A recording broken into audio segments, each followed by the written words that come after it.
बिस्मिल्लाहिर्रहमानिर्रहीम। अस्सलाम वालेकुम। गोड फार्मिंग टिप्स में खुश आमदीद। यह है जी क्लच की तार, मोटरसाइकिल के क्लच की तार। इसके साथ हम सींग काटेंगे आज बकरी का। पहले बकरी को इस तरीके से आपने अच्छे तरीके से जकड़ लेना है कि वो हिल ना सके।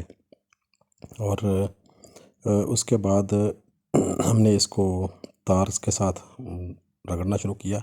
इसमें हमने गलती की कि कट नहीं लगाया और तार के साथ रगड़ा काफ़ी, लेकिन तार काफ़ी सारी फेरी, लेकिन उस पर कोई भी असर नहीं हुआ। तो इसके बाद हमें जो है टक लगाना पड़ा दरांती के साथ। हमने दरांती के साथ टक लगाया तीनों तरफ से, पहले इस साइड से, अंदर वाली साइड से, उसके बाद जो है बाहर वाली साइड से, और उसके बाद जो है बैक साइड से।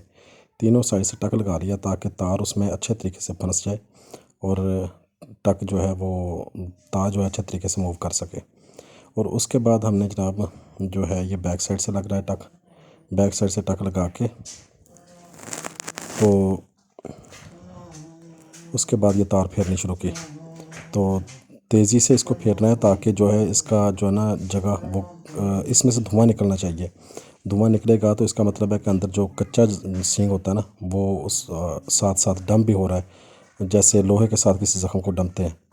तो ये जो है करने के बाद ये काट लिया गया।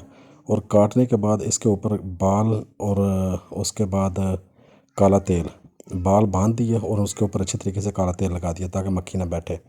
और उसके अलावा आप पिंक स्प्रे जो है, मैंने भी पिंक स्प्रे की थी, बाल तो उसी दिन उतर गए थे, तो पिंक स्प्रे की उसके ऊपर। और पिंक स्प्रे करने के बाद बकरी जो है, बकरी का सींग 4 दिन बाद बिल्कुल फिट हो गया था। पट्टी 2 बार की हमने बस, उससे ज़्यादा नहीं की। और ये आप देखेंगे कि बकरी का सींग जो है, तेज़ी से आपने तार को फेरना है।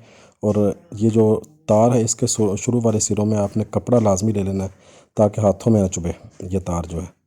और उसको अच्छे तरीके से तेज़ी से आपने फेरा और ये सींग कटना शुरू हो गया और धुआं निकलना शुरू हो गया और ये कट गया। और इसके बाद ये देखें, हमने ये तीसरे चौथे दिन की ये वीडियो, ये देखें बिल्कुल ठीक हो चुका है। ये तरीका जी सींग काटने का बकरी का। उम्मीद है आपको वीडियो पसंद आई होगी और मेरे चैनल को सब्सक्राइब कर दें और लाइक कर दें। और अगर आपके जानवर को कोई भी मसला हो तो बताएं, हम आपको इंशाल्लाह ताला हल बताएंगे। अल्लाह हाफिज़।